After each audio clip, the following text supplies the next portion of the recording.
Welcome back to the Fantasy Hockey Podcast from Texas. I'm in my brother's room, holding my microphone this time. This is new and weird, but hey, I showed up, and I guess that's all that counts.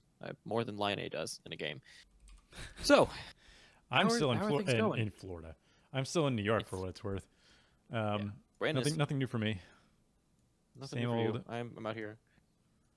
I drove here, and I am very much not looking forward to the drive back to New York. That's going to be an interesting one. Very long one. Bandit was not a huge fan of being in the car that long, but here we are. So, anyways, Unsustainable, the last one of the season. You knew I wasn't missing this one. So, I think in the future, in the next few episodes after this for Wednesdays, it won't be about unsustainability anymore. It'll be, even this one, not so much. It'll be more about just players we like that are kind of sustainably high or sustainably low in terms of what we think of them going forward. So yeah, things will change a little bit, get a little bit more direct and to the point. But for now, enjoy the last unsustainable of the season. Mm-hmm. So let's start off with Unsustainably High, and I'll let you take the first one. Sure. So I have Gustav Forsling on here. He has like 9 points on the season, but he's gotten like 8 of them in the last, I think, like 7 or 8 games. He has nothing on the power play. He's got one point since he's been in this season, but I don't think we can really expect a whole. Never mind. He's gotten more than one, but not recently. He plays 0 power play time right now, like none. So this is just. I mean, if you look at his numbers, the reason that he's up right now is because the on ice shooting has just been unbelievable with him on the ice. So over the last little while anyway. So that's where it's coming from. I think at this point, I don't even know what to say about Uyghur. Like, I just like an honorable mention that like he seems to be on Unsus High every single week, but he's just one of those guys that seems to just be able to do it regardless. Every season, there's one or two. I talked about this on Sunday. Every season, there's one or two defensemen that will just kind of go off. I guess it's Uyghur's time to go off, despite not getting power play 1. Or really much power play at all for that matter. So he's an odd one, and Forsling is similar. I'm seeing a lot of, at this point it's in the season, it's pretty quick to be reactionary to guys like this if they're going to go on a hot streak. Forsling is one that I mean, only in the deepest of leagues would I really be considering it. I just don't see the upside. The only time we've ever said his name previous to this was when he was getting like power play 1 stints in like Chicago like ages ago. So I'm not super high on him, to say the least. Obviously. Yeah, we haven't talked about him in a long time until this season. It was weird when he came up. No, I actually had to just double check to make sure it was the right person, because I was like, he was on Chicago, right? He was, yes. So I remember him. I remember there was a time when I owned Gustav Forsling in 2 or 3 leagues. Yeah, he was really good. Snap your fingers was the amount of time he was on anybody's roster and then off of it again. But yeah, blink of an eye. Mm-hmm. So my first one is also a defenseman, and it's going to be Adam Fox. Now, I don't want people to take this the wrong way because, unsustainable, I get it. You're not going to obviously do anything with him, but just from an expectation standpoint, just want to, curb those a little bit. The point pace is insane. If you look at his last 7 days, 164 point pace. Last 14 days, 176. Last 30, 129 point pace. Currently, just about point per game right now on this season. He is very much talking himself into Norris candidacy. Honestly, definitely. It is insane what he's doing right now. The thing is, a lot of it is coming with just a ridiculous IPP compared to what he is on the season, and a very high shooting percentage compared to what he's been doing on the season. These last 30 days have just been some of the most incredible hockey I've seen from a defenseman. He's just really kind of breaking the norm. It's incredible to watch. I think him and Cale Makar and these young guys that are really kind of defining a new era. It feels like for defensemen, right? The way they skate, the way they move, it's really breaking the norm. And they also play well defensively. So there's a lot of things there that are really exciting. And I think you also look at Adam Fox's on ice save percentage, and it's 92%. Like, that is phenomenal. So it's not just about his offensive capabilities. He's also doing it on defense. But from a point standpoint, I'm not going to be expecting Adam Fox to put up these numbers for this long. So Obviously trade season is trade deadline is pretty much behind us in a lot of leagues, and so you can't really do much with this information except just kind of letting hey, he's kind of being ridiculous, but at the same time, I mean, he's been doing this for so long. I don't know. Yeah. So I actually have him on Sustainably High, but I, I obviously I don't expect him to be 170 point player or anything like that. But it's more just that I feel like the reasons that he was on your roster, the reasons you traded for him or drafted him or whatever, are like reinforced by the way he's getting these points. Now, I don't think these points are going to be. No player is going to be able to keep up this point pace, especially not a defenseman. But the fact that he's generating from the power play primarily, in fact, more than half of his points are coming from the power play, or maybe half. No, more than half, barely, is coming from the power play. That's always like kind of what you want to see for a defenseman. Like, yes, I feel like the prototypical extremely good defenseman is going to generate somewhere in the 45 to 50 point range at even strength, and then the rest of it's going to come from the power play. And like, I think a very good defenseman will get in the 55 to 60 point range occasionally at even strength. That's like a Brent Burns at his best type. But the rest of it you're going to see coming from the power play, and that's where you're seeing this 80 point pace that he's got going on right now. He's got 44 points of it are coming from the power play, which, I mean, makes sense. That's like a Keith Yandel type breakdown where you see more than half their points coming from the power play. And I think given the offensive capabilities of the Rangers and their power play, like they've got, they have issues. Let's be honest about that. But as far as offensive capabilities go, they certainly have a lot of guns and a lot of dangerous players on that top power play. And I can see Adam Fox continuing to see pretty good production. The only question coming into the season with him was, well, first of all, D'Angelo, remember him? There was that, but then there was also like they have other offensive defensemen like Trouba who could have stepped into that top power play and they could have cycled him out. But now that I feel like he's locked in that like, how could you possibly move him off of power play one now? That's why, like, do I think him getting 190 points is sustainable? Of course not. But do I think him being power play one like forever or like indefinitely at least, like going beyond this season? Yeah, I think that's sustainable. And I think that him producing on that power play is also sustainable. So that's my Adam Fox. I will say, and he should be absolutely in Norris candidacy. Oh, for sure. Absolutely. Yeah. I will say, though, the Rangers have one problem, and his name is David Quinn. They don't have multiple. They have one, and it's David Quinn. And that's it. Had to say it. Yeah, I haven't done that for like 2 weeks. I also don't know about the defensive side of your defenseman, but we're not. This is a new era of the NHL. You brought this up. Here, okay? This is you. This is your fault now. You poked the bear, and I have to tell you that you can't. You're not going to be able to fix it with just Quinn. Maybe you can mostly fix it. But. You can fix it in a lot of ways with Quinn. But yeah, I know what you're getting at. Okay, let's move on. What's the next before this gets too painful? Because apparently this is the defenseman Unsus High day. Alex Goligoski is my next one. This is pretty similar.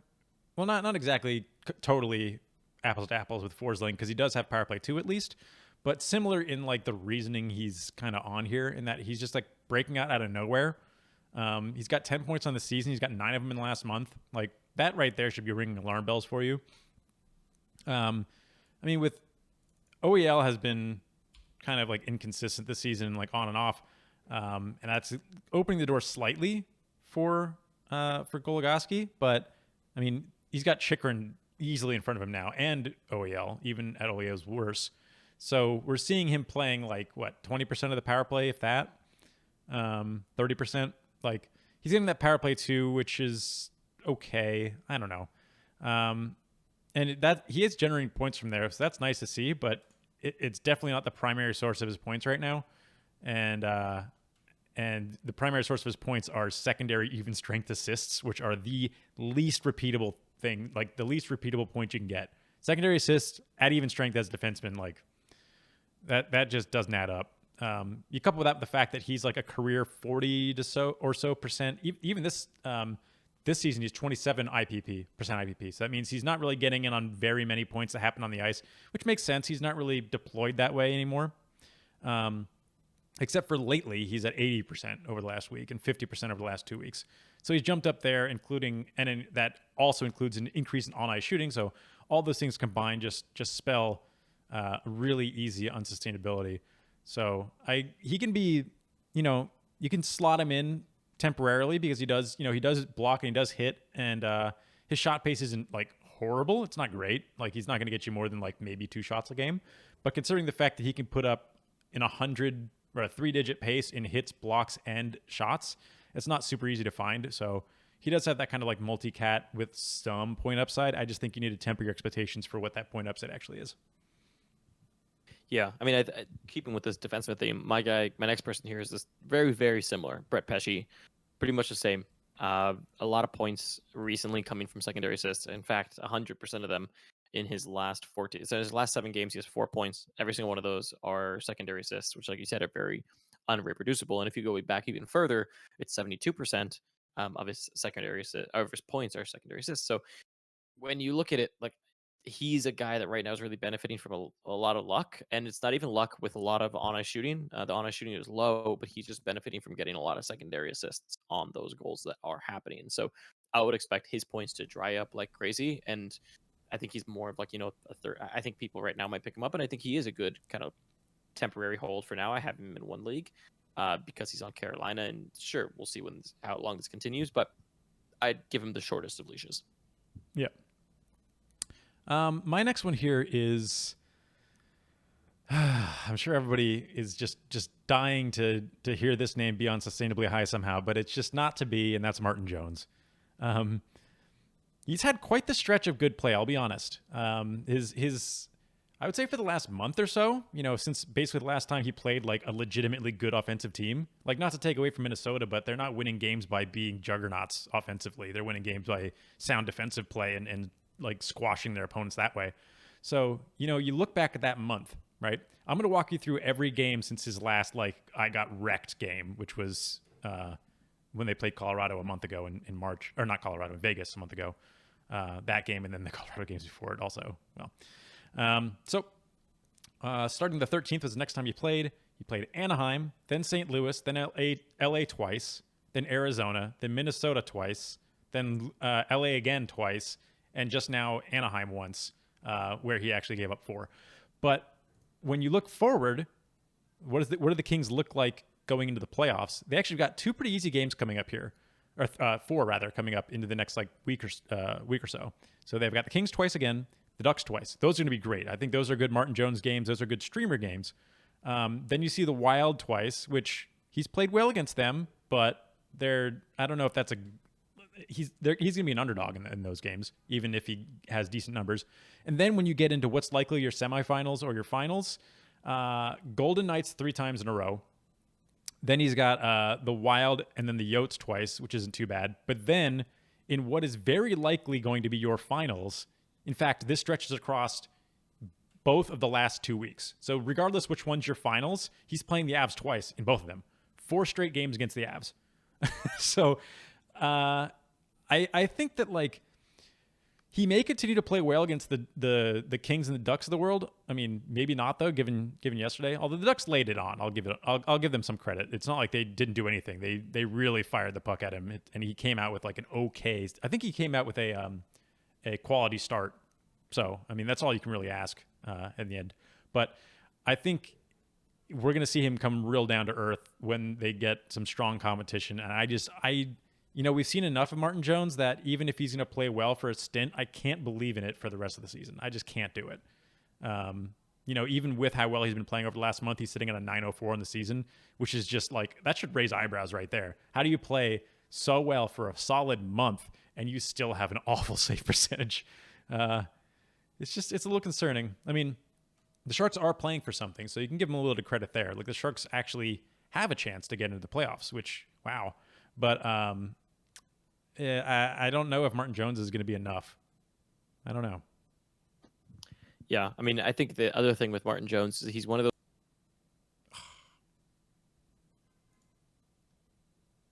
decent performance looks really good for him. So it's easy to get excited.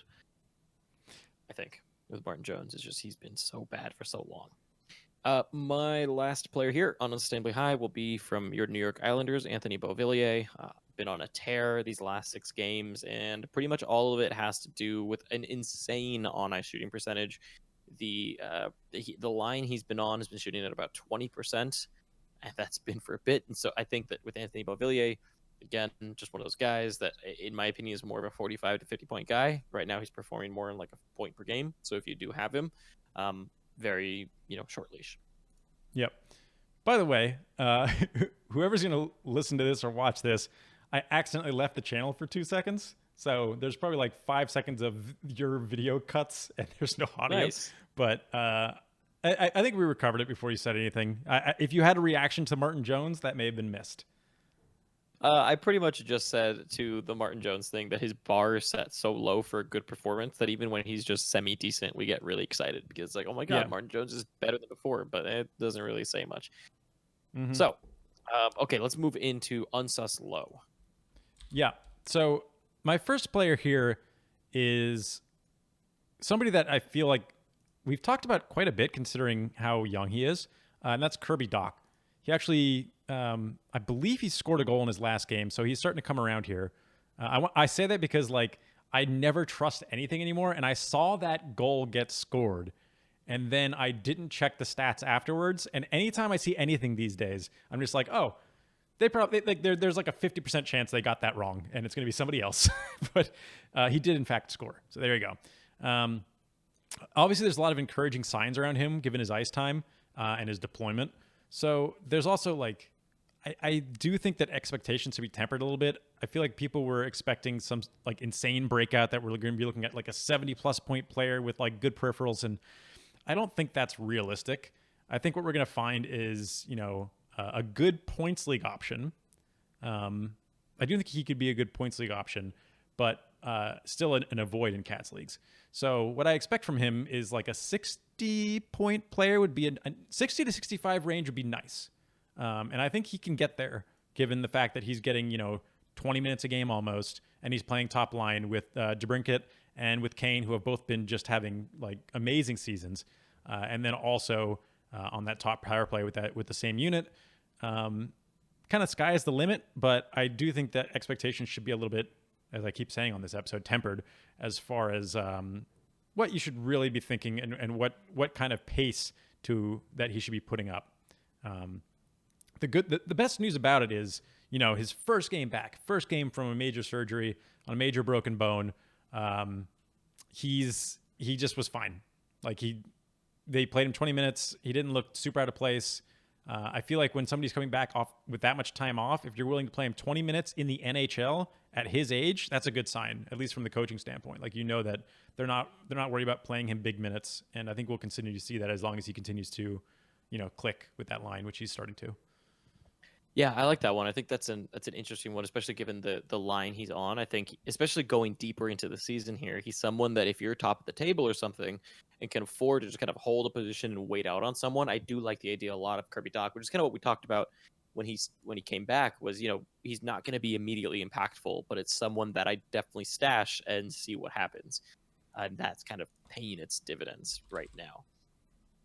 Okay, my next one here. So this one is really just, it's not like I expect him to really, really turn it around, but it's someone I'd pay attention to as a, someone that could turn it around come playoff time if you need a center, and that's Sean Monahan. I mean, he's been brutal for a long time now, but a lot of things just don't make a lot of sense. His shooting percentage is 0 over his last 7 games.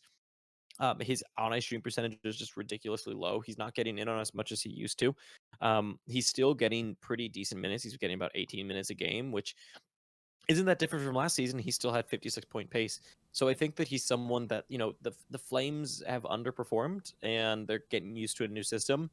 And if they were to figure it out at some point in these next few weeks, I think one of the big benefactors could be Sean Monahan. And it won't be, the most impactful thing in the world, but I think he's someone that's going to get dropped here a lot. And as far as centers go, he's someone that I'd certainly pay attention to on your wires if he decides to actually, figure it out, or if they figure out Sutter's system, I guess. Right. Also in the Flames, and it is interesting, like how much can you tie what's going on directly to Sutter? So that is a point to be taken with my next recommendation here, but it'd be Jacob Markstrom, who has been as well getting dropped a lot, and rightly so. I mean, he's had a pretty bad stretch here. He's sitting under a 900 save percentage on the season, which is, I mean, there's no two ways about it. It's bad. Above a 3.0 GAA, just not what we had hoped for. I thought we were expecting a potential second place from the Flames this season with what looks on paper like a pretty decent offensive and pretty good defensive team, and that's just kind of not what we've gotten. However, the teams that Markstrom has played quite well against are, I mean, unsurprisingly, Ottawa's in there, although he could have even been a little bit better against them. But Montreal, he's played quite well so far this season, and it is difficult to like really nail down if that's reproducible with such a small sample size. But I mean, the games that he started against Montreal, he had a 37 save shutout the first time. Then he had a 9.44 and then a 9.60 in the next two games that he played against Montreal. So plays pretty well against Montreal, plays okay against Ottawa. He's got 3 games against Ottawa as well. The first game didn't go so well with him getting an 8.64, but only had 22 shots against. And then the next 2 games, he had a 9.13 and a 9.33. I mean, it's Ottawa. Those should be as close to shoo-ins as can be, although they've been stymieing teams lately. But what we're looking at for Markstrom is the teams that he's playing and just getting smacked with are like the Winnipegs, Edmonton, Toronto, like teams with pretty decent offensive threats. But when you look at the schedule going forward, he's got, I mean, of course, we're recording this on Tuesday. The Vancouver games we don't know what's going on with them, when they're going to be rescheduled or if they're going to be rescheduled or whatever. But what we do know is that he's got the Oilers and then the Leafs coming up. And then he's got Montreal, Senators, Montreal. That could be pretty good for him, honestly. That's a pretty good stretch of like 2 weeks where he could, if you're going to believe in like this short sample size we have of him playing against these teams, could be pretty good. And then you might want to drop him. But then he's got the Oilers twice and the Jets to round it out. Our leagues are ending May 2nd, just to avoid any sort of weird benching on that last week. I'm under the impression that a lot less leagues did that this season. I feel like it's pretty common typically, but I think because of the COVID shortened season that most teams just figured that, or most leagues rather figured that, the real NHL teams aren't going to do so much rest benching type stuff because, these last few games are probably going to be pretty relevant for a lot of teams. So odds are you're going to wind up playing through at least until that like buffer period on the 9th. I think the 9th is the last day, I think. That would be the following Sunday. So they do have that week for them is, I think it's only 2 games so far, which is the Jets and the Canucks maybe. But, I do think that like when I'm looking at the Flames schedule, it looks like a very solid playoff schedule as far as like strength of teams. Now, I don't want to go too deep in this because I could talk about it forever, but usually when I think of scheduling for skaters, I don't really care about strength of schedule all that much. I mean, in Dallas's case, playing against Detroit 4 times is nice, but for the most part, I really want to make sure that my teams mesh, meaning that like I don't bench players a whole lot. So I'd rather have off nights in general. But for goalies, the matchups are fairly important, especially when you're trying to evaluate like a Markstrom versus like a Lankinen or something like that, or a Jones, right? I could definitely see somebody dropping Jacob Markstrom for Martin Jones right now. And I feel like that is something I would only do if you think you can make that swap back, because you're probably going to need to. That makes sense. I mean, I think especially goalies, one thing to consider too is that in this COVID season, you need less starts to hit your goalie numbers. And so I think especially when it comes to averages leagues, those matchups in the playoffs are going to matter so much if you only need 2 or 3 goalie starts, versus the usual, what used to be more like 4 in the past. So yeah, I agree with you on that front. So my next person here is going to be for the Pittsburgh Penguins, Brian Rust. So Rust has been quite brutal as of late. But the thing is, at the end of the day, that it's the Penguins. He's still playing with Gensel and Crosby. The on-ice shooting percentage is still crazy high there. He himself, though, just hasn't gotten into things. He hasn't gotten involved in things. And so it's just someone that, to me, I'd have a lot of patience with, given the deployment and the minutes he's getting, still nothing has really changed from the situation around him. He's just not getting it on points. And so he's definitely someone that, for me at least, I'm still having a lot of patience with going into the playoffs. Yep, I'm the same way with him. Yeah. My last one here is Steven Stamkos of the Lightning. I feel like a lot of people that have Stamkos, he seems like one of those players that if you don't have him on your roster, you're probably not realizing how kind of like rough his last little while has been.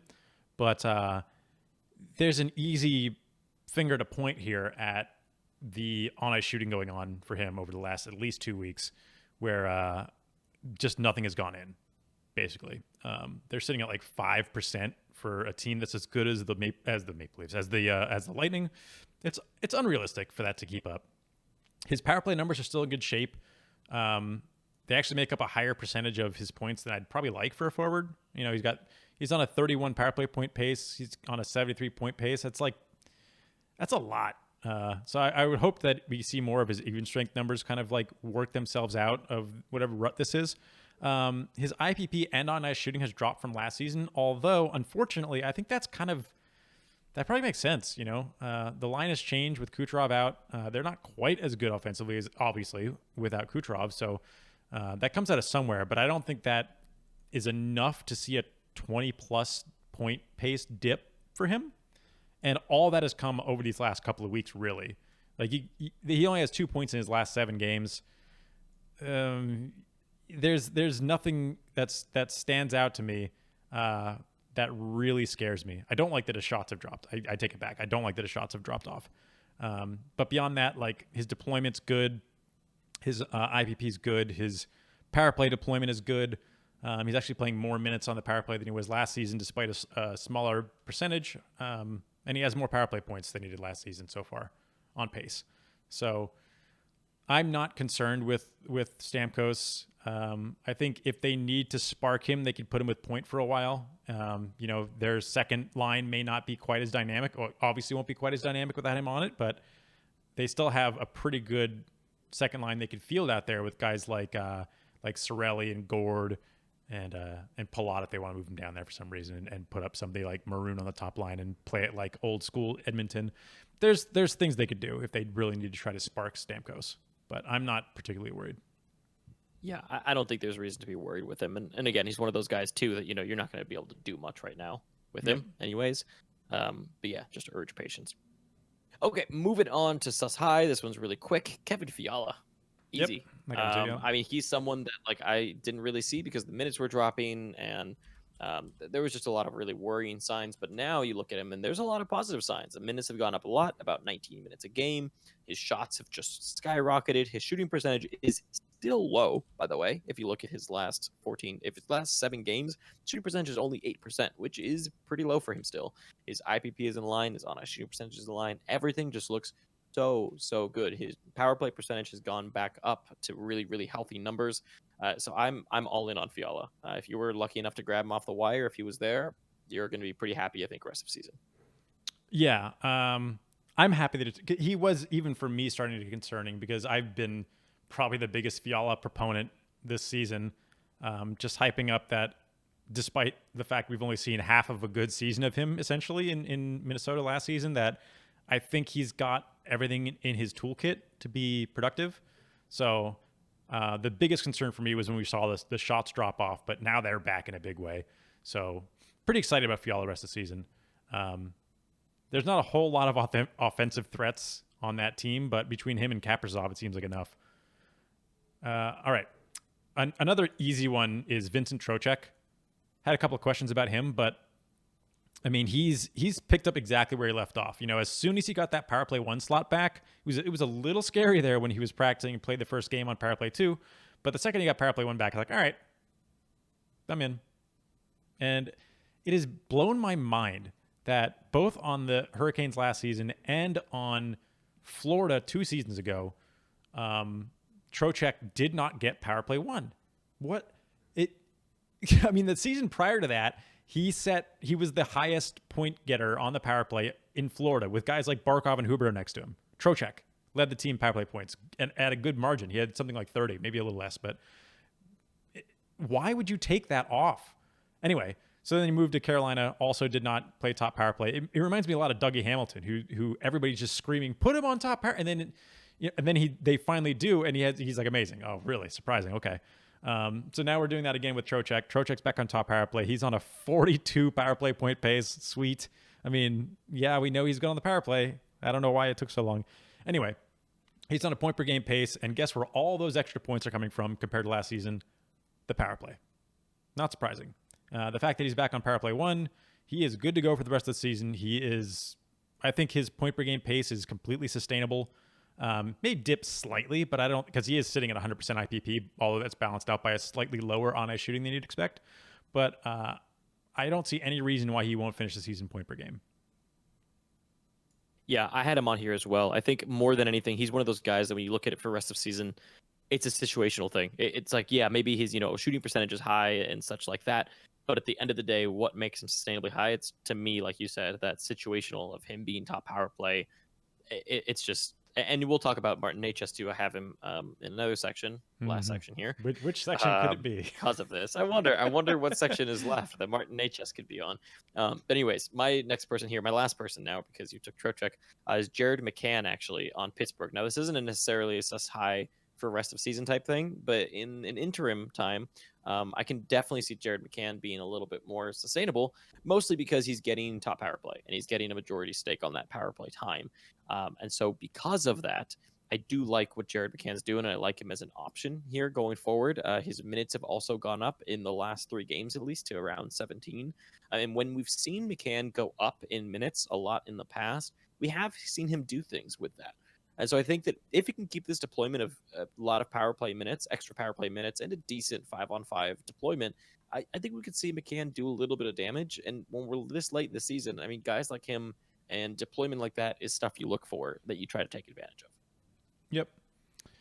All right, my last one is kind of out of left field, I think. Although, if you've been paying attention, anytime somebody gets a hat trick, they're probably going to show up on your radar a little bit. But Michael Bunting is my last one here. I'm sure What? there's a decent chunk of you going who, including Gamby apparently. But he has been playing top line, top power play on Arizona, and he has come through with the shots. He's clipping at higher than 3 a game. He is playing, I mean, he's actually playing not top power play, but I don't really know what to expect of their power play at this point. It seems like they're 50-50ing it lately. But he's playing on a power play with Schmaltz and Garland, or maybe it's Schmaltz and Kessel, I can't remember. But with 2 defensemen on it, which apparently has been working for him. The thing is, with his deployment, his shots, and his hits, he actually puts up pretty decent hits. He's kind of like a total package type player. Now, obviously, this is all going to dictate. There's a lot of things that are going to change things for him. So I don't think I would grab him in any type of shallow league, really, unless you're really desperate and you're looking for somebody who could, be sort of a black ace for you. In that case, he could be that. But if he's going to continue to get 17 plus minutes a game, if he's going to continue to shoot 3 times a game, he's going to continue to play on a good line and get decent power play, like, there's a lot to like with what he's doing so far. And I don't really see anything that strikes me as, wow, that's insane about his play. Other than, his shooting percentage is obviously high, but the fact that he's, willing to shoot the puck and hunting around the net, good things are going to happen for him as long as he continues to get that deployment. But we'll see. He actually got taken from me just in the nick of time in one really deep league that I'm in that I would have taken him in, but a lot of sharp people in a lot of the leagues I'm in these days. I'm sold. I just picked him up in my keeper league. I dropped Andrew Mangiapane, and picked up Bunting. Why not? Yeah, he's got Jonathan Quick tonight, so yeah, maybe another exactly. hat trick. Why not? It's same day ads too for me. I'll take it. Why not? Okay, so let's move on to Sus Low here. I mentioned HS, so HS here. I also had HS. Sus Low. Yeah, it's an obvious one. It's an easy one. I warned about this earlier when he was going off right at the trade deadline, and I pretty much said, I think that a lot of this performance from HS is because of Trocheck being out. When we saw Trocheck be out, he crushed. When Trocheck was in, he kind of got relegated to that third line position and second power play. And so that's kind of what's happened. If we look at where he was at in the last 7 games, he was sitting at almost 19 minutes a game. As soon as Trocheck comes back, he moves down to about 17. That's a 2-minute difference. Now, where does that come from? Some of it does come from the power play. His team power play percentage over the last 7 days has been 60%. That's pretty high. It's the first power play time. It's dropped down to 40% now. So he's been impacted like crazy by Trocheck coming back, and I would pretty much expect that to stay. His shots are still high. He can still do damage from a shot perspective, but I think from a time on ice perspective, he is going to be hurt. So I don't think you should necessarily drop him, but I also wouldn't say I'd hold him super long term if someone else shows promise, just because I do think that the ceiling of Martin Necas on week-to-week basis is very, very capped because of Trocheck's appearance. So that's where I'm at with Necas. Yeah, I mean, he also has been moved off of Aho's line to Niederreyer's line, to Trocheck's line. So, and that's not like a big downgrade, but it's not good either. I don't think. One thing I wanted that popped into my head talking about Bunting is kind of goes back to Goligoski. Calling him Unsus High may have been a little bit too harsh, because when I mentioned that there are 2 defensemen on what they've been deploying as the top power play lately, the second one is Goligoski. So it's Bunting, Garland. It was not Kessel, it's Garland. So Bunting, Garland, Schmaltz, which is also the same line they're deploying as their top line right now, and then Goligoski and Chychrun. So that is good news for Goligoski. I don't know how good of news that's going to be long term, but I mean, there's at least an angle for him to get power play points. But I'm going to stay in Arizona and go to Clayton Keller, unless you have something to say. Now that I can see you, I can see when you want to react. I know to it's me. weird. Now you can see. I was gonna. The only thing I was gonna say there was it was kind of interesting that at the beginning of the season, I think there was a lot of talk on why do we even play defensemen on the power play, and now one of the best power plays in the league is running 2 defensemen, even if it means putting Goligoski on there. I think that's maybe partially because Yandel doesn't count as a defenseman, but it's still kind of an interesting thing. Maybe Chychrun. Yeah. I'm an idiot. I was thinking of Florida. I don't know why I thought Florida, Ekblad, Yandel. Yeah. Well, just shoot me into the sun. Apparently, I completely forgot about teams there for a second. Maybe I shouldn't have said anything. Yep, should have stayed quiet. And we're not editing this. See, this is a one take. Going into, rather staying in Arizona, Clayton Keller is somebody I have to point out here on Sustainably Low, unfortunately. Ice time rapidly declining, shooting rapidly declining, power play exposure rapidly declining. Like, everything is bad. It's all bad, which is bad for me because I'm just realizing I have insane super deep league. I'm pretty sure I still have Keller after I was riding like kind of the wave with him for a while. So that's not great. But it's not to say it can't turn around. I feel like right now the way I think about Arizona is similar to the way I think about Montreal, and that they have like kind of 3-ish lines that sort of do stuff. Although Arizona does not have the same level of offensive talent. But right now, Keller's on that Dvorak-Kessel line. We've seen a similar line or some combination of Dvorak and Keller and somebody do things before, so I don't think they're like necessarily dead in the water or anything, but it sure seems like that's being deployed as a third line right now. It seems like they're liking the what's been going on with Connor Garland and friends in Bunting and Schmaltz. So, I mean, he seems like the odd man out. Well, him and Dvorak, I guess, in that forward core at the moment.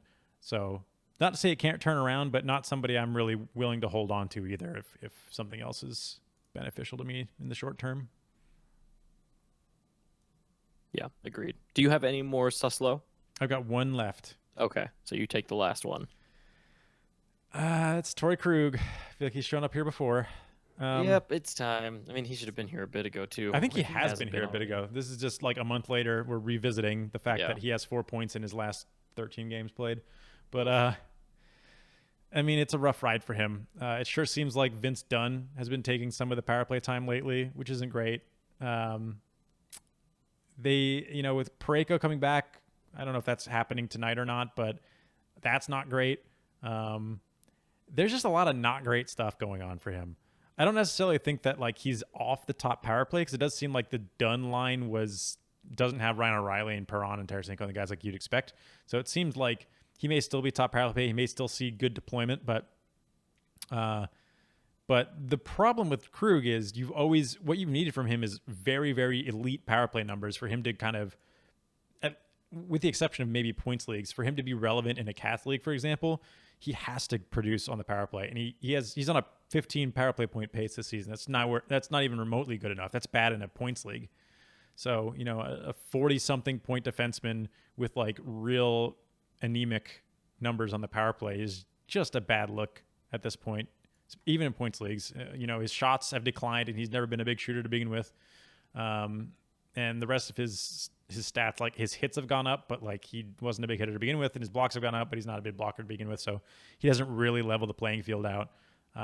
It just kind of seems to me that St. Louis isn't the best match for him right now, unfortunately. But I mean, at least he doesn't have a big contract or anything. Yeah, right. I mean, for what it's worth, there are indicators that he can improve from where he is now, but I don't think that means we're going to see him be the 60 to 65 point defenseman that people were hoping for. He's been kind of, I don't know how consistently, but fairly consistently in that 65 point range for a pace, and he's certainly not getting there this year. I don't think he's getting there next year either. So it's going to be interesting to see where people take him next year, because he is a power play one defenseman probably, and the upside's there, but how do you value him in their draft next season? I have no idea. I can almost guarantee he's not going to be somebody on my team. I'm hoping that people still value him a little too high. Yeah. I don't want to be in the 12th round deciding on Krug, right? Because I could see that happening in a Cats league. And then you're kind of It's like Yandel. It's like Yandel. Yeah. It's exactly like Yandel. It's like Yandel is a 0-calorie power play point producer, but if for some reason he winds up off that top power play, what do? You just drop him. That's it. Yeah, like it's so nothing. risky. It's worth less than nothing. Anyways, there you go. That is your last unsustainable episode for this season. So we will see you for the weekend preview. Best of luck. And yeah, been fun. Yeah. Well, unsustainable's been fun. Been sustainably fun. Sustainably fun. I like that. Good finish. Sustainably fun. Yeah. Okay. Thanks for listening.